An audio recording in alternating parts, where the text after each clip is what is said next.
Biblioteca de Bolso.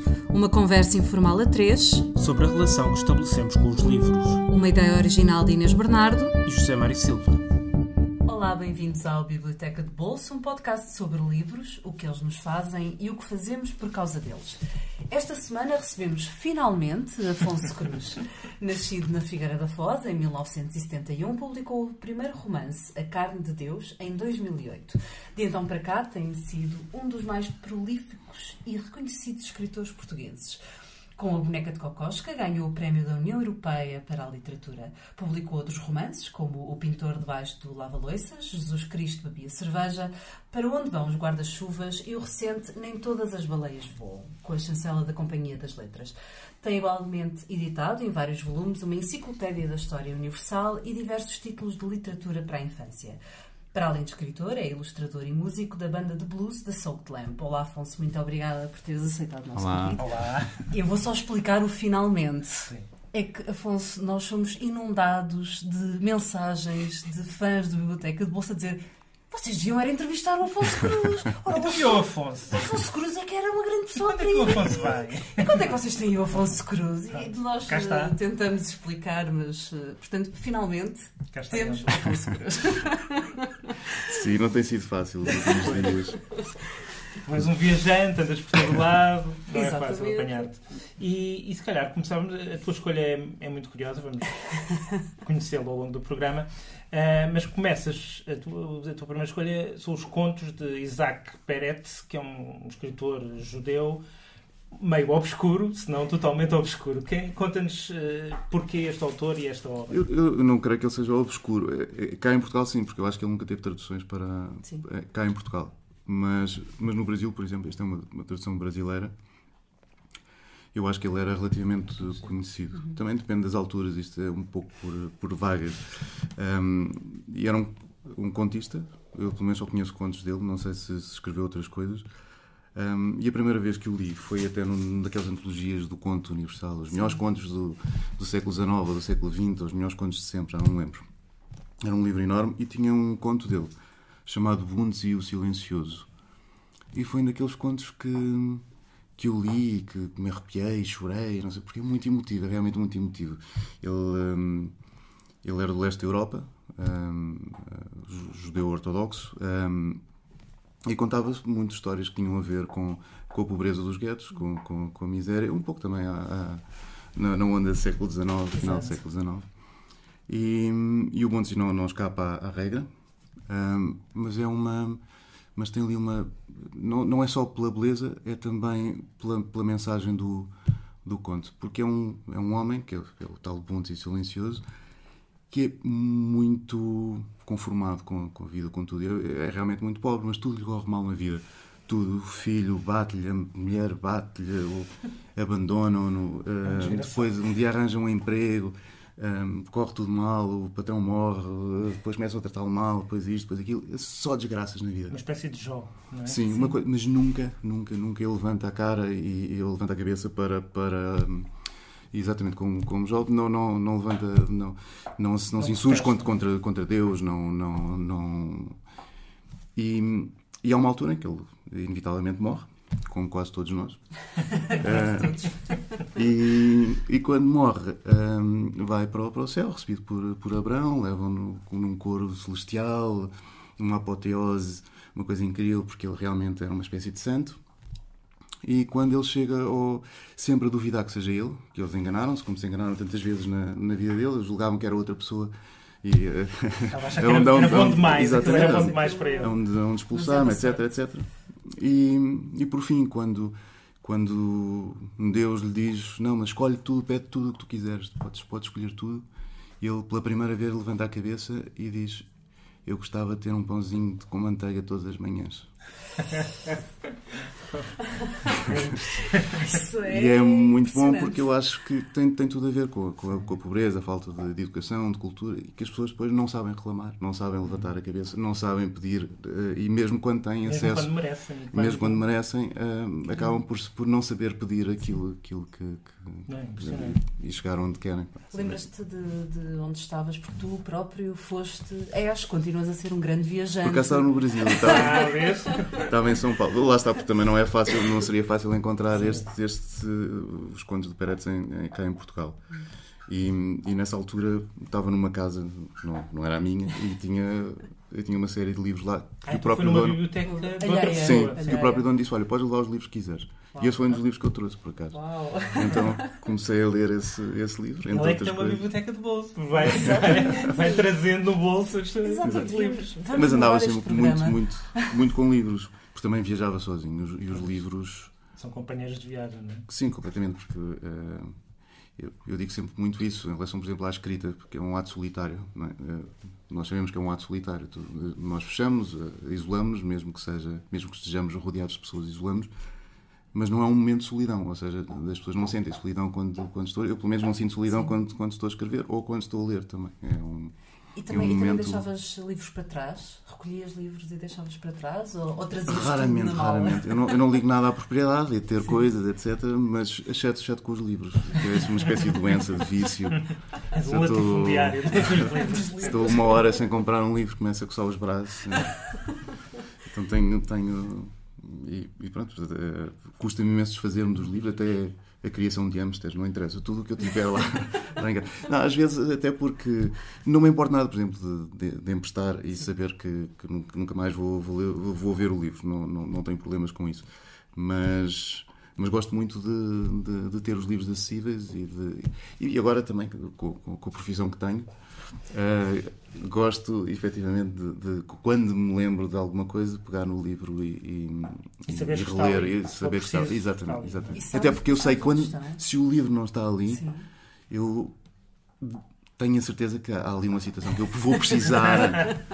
Se eu estivesse lá, exatamente, são os que não estão. E sei sempre para onde é que estão, ou quase sempre. Isso é impressionante, porque o que me acontece é... Está tudo organizado, eu sei mas onde eles estão. Só que eles nunca lá estão quando eu preciso deles. Depois voltam, não sei, talvez tenham ido. Pois eles têm uma vida férias. própria. Sim, a técnica é tu precisares de outro, porque quando precisares de outro sabes que vai encontrar aparecer o anterior.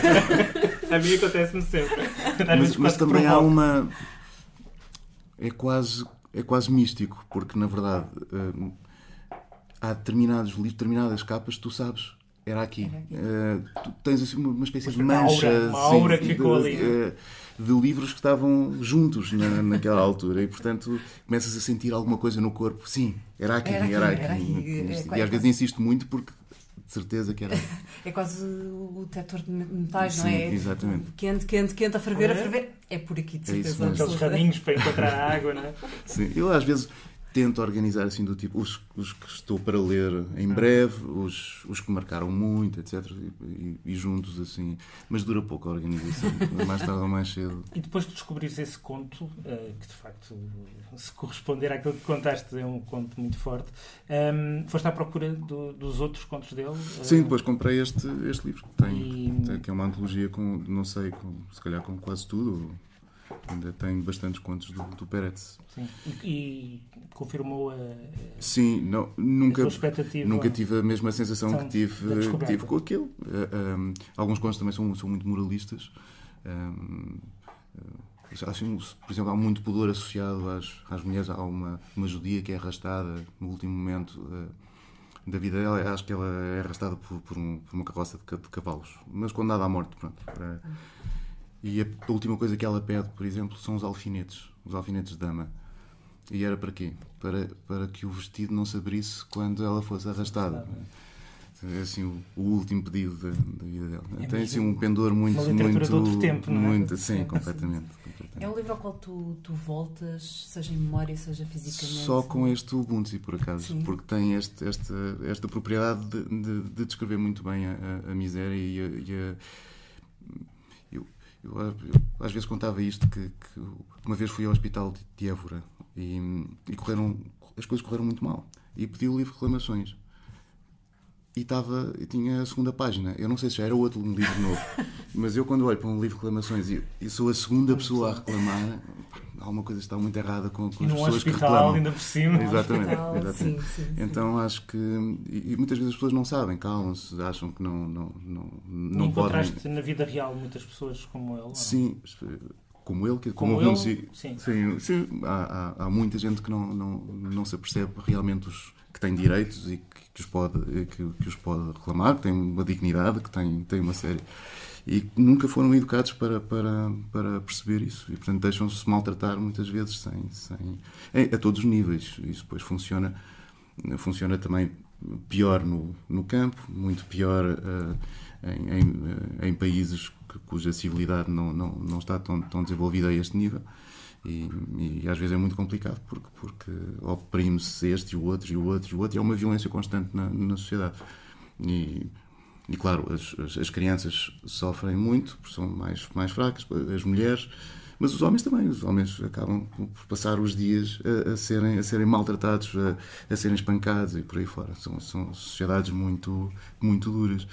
E claro, se as pessoas realmente não têm essa educação para poder conhecer os seus próprios direitos, saber o seu lugar no mundo e perceber que existe uma dignidade igual para todos, não conseguem reclamar, não conseguem desejar sequer, nem sequer sabem desejar. A verdade é que é mais assustador. Sim. Não... Mas olha, agradeço-te a descoberta. Eu não conhecia este autor e depois percebi que ele é um parente afastado do Jorge Perec, que é um dos meus autores de eleição. Não fazia ideia. É bastante afastado, mas pronto, já é mais uma recomendação. 6 graus de separação. Para aí, sim.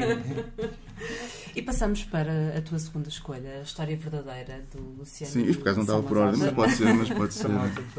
Sim, eu gosto muito do Luciano por vários motivos. E a primeira coisa que li dele, por acaso, foi esta aqui, A História Verdadeira.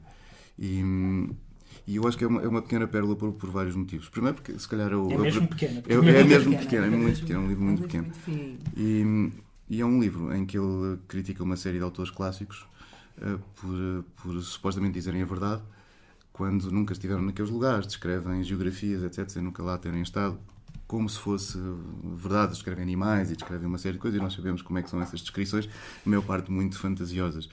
E ele acha que se também historiadores, mesmo historiadores, não eram só... E historiadores também, sim. Historiadores e filósofos, etc. Também aqui, neste caso, também critica o Jâmblico, e também escreveu coisas sobre outras geografias, precisamente, e o que ele argumenta nesta história verdadeira é que se eles podem inventar, eu também posso. E, portanto, é verdadeiro. É tão verdadeiro quanto deles. Mas este livro é completamente surrealista, porque é uma viagem à Lua e ao Sol e a uma série de outros planetas, e tem essa particularidade, que é, se calhar, um dos primeiros livros de ficção científica. Exato. Se não o primeiro. Se não o primeiro mesmo. Pois, não sei, porque quando nós achamos que... Depois de Cristo, sim, é logo ao início. Exato, segundo século. Não podemos saber, porque há muitas obras que se perderam. Mas ele era... Eu, às vezes, por exemplo, em oficinas de escrita, dou muito o exemplo dele, porque era uma pessoa que olhava para os temas, para o mundo, de uma maneira muito subversiva, assim, encontrava sempre uma nova maneira de ver. Bom, existia... Isto sempre existiu, não é? Sempre existiram pessoas assim. Eu tive para trazer um livro que é o Elogio à Calvície. Não sei porquê. Exato. Não sei porque é que isso foi escrito por um bispo da Igreja, da patrística, dos primórdios da Igreja, um dos fundadores da Igreja. Por acaso são livros muito engraçados de patrística, mas este especificamente é muito curioso, porque a calvície na verdade foi uma refutação de outro livro, que era o Elogio da Gadelha. Eu prefiro esse. E ele põe-se eu começo a justificar então com exemplos clássicos, quem é que era calvo, quem é que não era, e claro, sendo da patrística grega, é alguém muito ligado a Platão, a forma perfeita é a esfera, e portanto nada melhor do que a calvície para demonstrar a forma perfeita. Os cabelos estão ali a atrapalhar. Portanto, esse é um dos grandes argumentos para elogiar esconder o calvo e a formas menos perfeitas. Exatamente.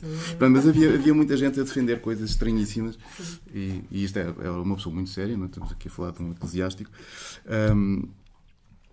Mas o Luciano era um pouco mais subversivo. Tem um livro que por acaso está publicado em português, que é o Elogio do Parasita, aquele que vai às festas e come à pala dos outros e não sei o quê.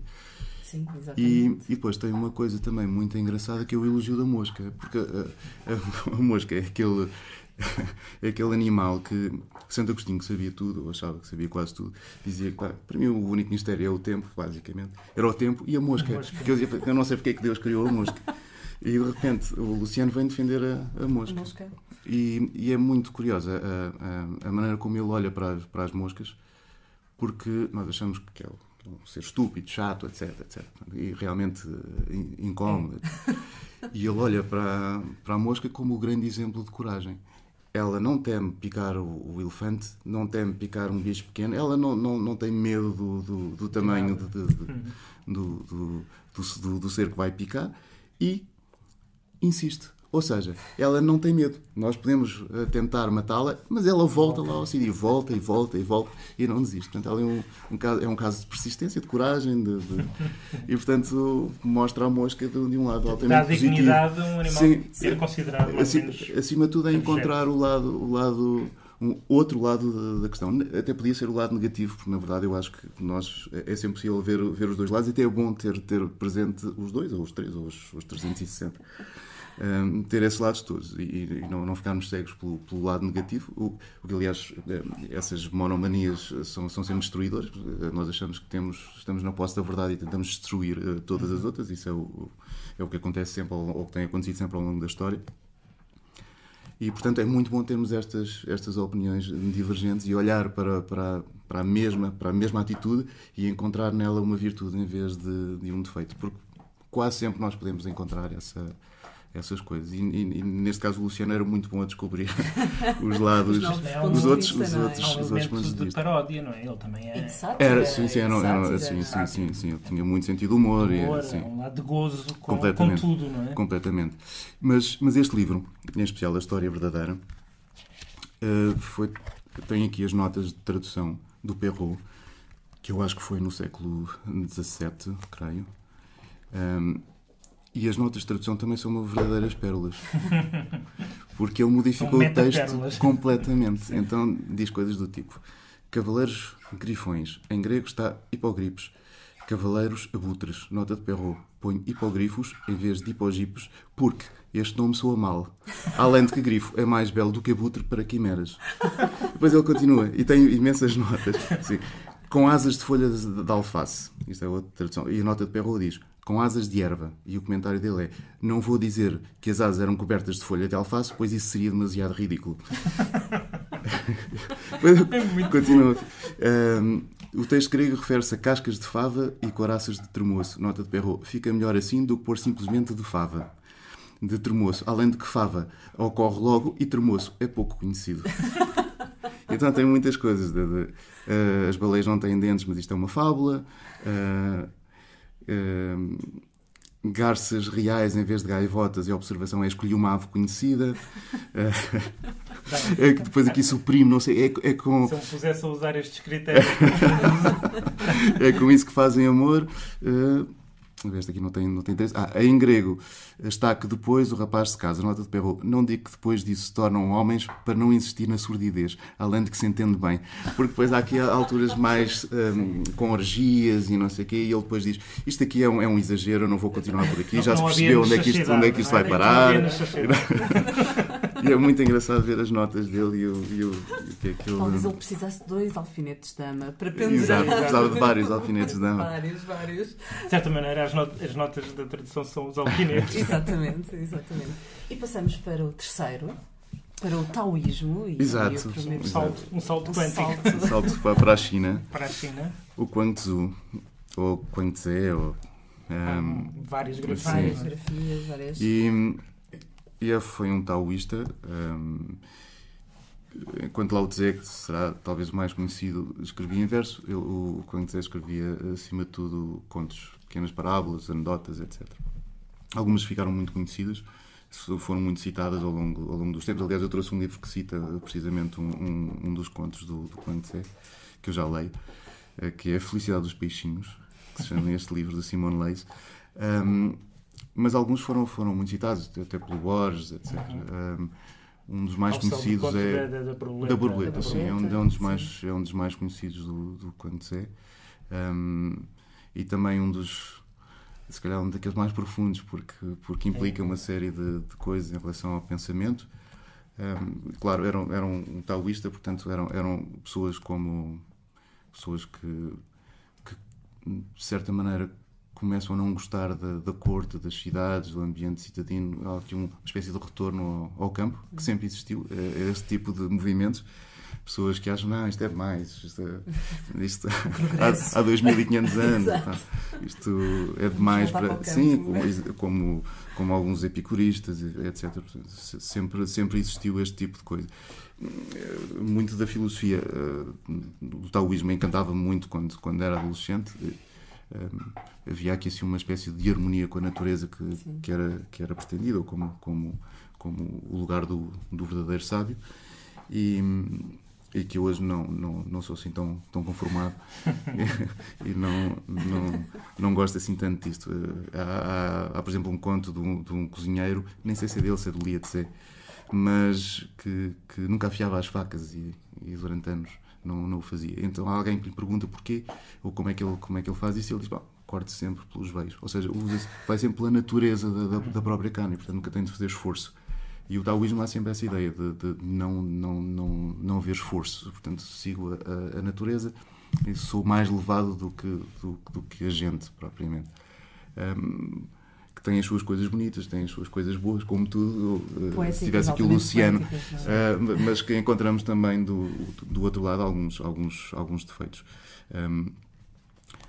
Tem alguns contos muito bonitos também a respeito dessa questão, e há alguns que eu até cito muitas vezes e uso muitas vezes, que é a cauda da tartaruga, que é ele que está a pescar no rio e chega um ministro, alguém da corte, a pedir-lhe para se juntar a eles como conselheiro. E ele diz, eu acho que vocês lá na corte têm uma carapaça de tartaruga. Eles tinham uma carapaça para fazer adivinhação, que já tinha centenas de anos, ou se calhar milhares de anos, não interessa. Usavam aquela carapaça, e ele aponta para uma tartaruga a arrastar a cauda na lama e diz, eu prefiro ser uma tartaruga a arrastar a cauda na lama. O que ele está a dizer é, eu prefiro continuar aqui a arrastar a cauda na lama do que ser uma tartaruga dessas na corte. E em muitas situações da vida eu tenho muita vontade de dizer, eu preferia ser uma tartaruga. Arrastar a cauda na lama. Na enciclopédia, há algumas entradas da enciclopédia que são um bocadinho nesta linha, neste tipo de pequena parábola, de texto muito curto, com um fundamento filosófico. Sempre gostei muito disso. Acho que é uma boa maneira de passar algum tipo de pensamento de uma maneira lúdica e não somente naquela coisa mais seca do ensaio. O ensaio tem uma gravidade que depois estas coisas não têm, mas estas têm a possibilidade de se multiplicar, de passarem de boca em boca, etc. Que o ensaio não tem. Claro. E nesse sentido, acho e depois também facilmente chega às pessoas. Depois, por outro lado, as parábolas podem ser compreendidas de muitas maneiras, lidas de muitas maneiras e aplicadas a diversas situações, coisa que a linguagem objetiva não é capaz, porque se está dedicada a determinada coisa. E aqui não. Efetivamente podemos imaginar isto aplicado a outra coisa qualquer. Por exemplo, no outro dia estava a falar de um pequeno texto da Cidadela do Saint-Exupéry, em que ele diz que se matarmos um jardineiro, matamo-lo uma vez, mas se destruirmos o jardim desse jardineiro, matamo-lo 2 vezes. E isto compreende-se bem na filosofia do Saint-Exupéry, mas, por exemplo, eu acho que se compreende muito melhor se for aplicada não ao jardineiro, mas, por exemplo, a um pai. Nós sabemos que matarem-me a mim, por exemplo, é uma coisa, matar os meus filhos é muito mais doloroso do que... se matarem a mim, matam-me uma vez, é verdade, mas os meus filhos não matam só uma vez. E, portanto, nós percebemos isto rapidamente e não é preciso saber o que é que o Saint-Exupéry pensava sobre esta questão da troca. E neste caso estou a aplicar precisamente a mesma ideia dela, que é uma pequena parábola, num tema completamente diferente e que funciona igualmente bem, ou se calhar até melhor. E portanto, as parábolas têm esta virtude de serem chaves mestras, portanto, abrem muitas portas. Tens alguma que queiras partilhar? Vou aqui falar desta dos peixes, da felicidade dos peixinhos. Depois ligas com... do peixinhos, porque também é muito curioso, porque porque também é um texto que tem muitas implicações filosóficas, especialmente na filosofia da mente, e eu vou ler que o Quan Tzu e o Itsu andavam ao longo da represa do rio Ao, quando Quan Tzu disse: vês como os peixes barrigudinhos aparecem, isto é uma tradução de português do Brasil, e nadam como flechas por onde querem? Eis que os peixinhos realmente gostam. O Itsu disse: tu não és peixe, como sabes de que gostam os peixes? E Quan Tzu disse: tu não és eu, como é que sabes que eu não sei de que gostam os peixes? É muito bom. E então tem esta capacidade para se perceber o que é que, se as outras coisas têm consciência, se não têm consciência, porque nós dotamos de consciência os seres que são semelhantes a nós. E essa consciência vai-se esbatendo na noção de consciência. Na tal história da borboleta, porque a borboleta também sonha com ele, ou ele com ela. Sim, em certa medida. Aí é um pouco mais focada na realidade, se a realidade existe, se não existe, se é um sonho, se não é um sonho. Aqui neste caso, se eu tenho consciência, que os peixes têm consciência, e portanto, se eu existo na cabeça do outro, o outro existe na minha cabeça, ou onde é que nós existimos, onde é que está a consciência verdadeiramente. O que é interessante é que isso são questões que são debatidas e estudadas hoje, ou durante o século XX, por exemplo, muitos séculos depois, sim. milénios, e no entanto podemos ir buscar estes textos e usá-los como quase uma espécie de ignição do pensamento. Sim, completamente. Aliás, a maior parte destes problemas já tinham sido debatidos, às vezes não de determinadas maneiras, às vezes não de um modo tão objetivo, tão específico, porque também os filósofos eram mais uma espécie de sábios que se dedicavam mais ou menos a tudo, à astronomia e agora não, cada vez é mais especializado, o saber é mais especializado, e, portanto os filósofos, por exemplo, dedicam-se a determinado ramo da filosofia, não. Mas a maior parte deles já foram tratados. Ainda há pouco tempo estava a ler um matemático que defendia a existência do universo, porque existe o universo e não existe o nada, e ele defendia com um axiarquismo, ou seja, que existe porque era bom. Isto era o melhor dos mundos possíveis, na verdade. No fundo é o que ele está a dizer. Mas o Santo Agostinho também justificava assim, na verdade. Dizia: Deus quis criar uma coisa boa e, portanto, achou que as coisas boas deveriam existir. E, portanto, essa é a justificação para a existência do universo. E, na verdade, até se apoia no texto bíblico, porque no Gênesis, ao final de cada dia, a frase com que termina o dia é: e viu Deus que isto era bom. E, portanto, há ali uma espécie de justificação pela bondade. Bom, na verdade, isto também é muito antigo, também com outros filósofos e com outras coisas que justificam o bem como uma super forma. Plotino também acha que é a forma das formas, ou a ideia das ideias, a grande ideia.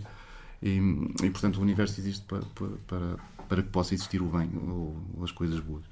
Este programa também foi muito bom. Também existimos para que se façam boas conversas. Exatamente.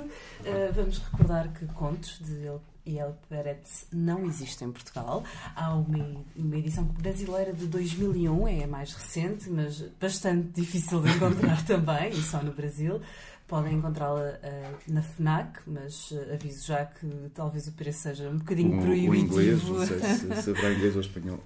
Em inglês sim, mas os contos divididos, não uma reunião. Em espanhol também.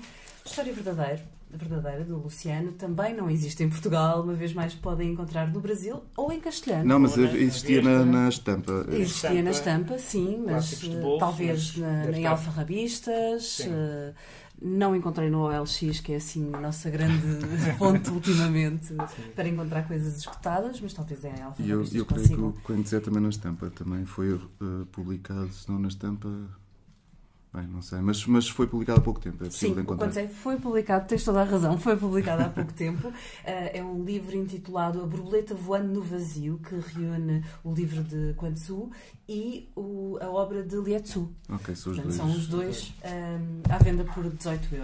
Para a semana estaremos de volta com mais um episódio. Até lá, sigam-nos nas nossas redes sociais, em facebook.com/biblioteca de bolso, ouçam-nos através do SoundCloud do iTunes, por subscrição RSS, Continuem a deixar-nos as vossas sugestões. Já tivemos cá o Afonso Cruz finalmente, portanto... Podem sugerir outros nomes. Nós tentaremos trazê-los. Exatamente. Afonso, muito obrigada por teres vindo. Nada, obrigado. E para quem nos ouve, até para a semana com um novo convidado. Até para a semana.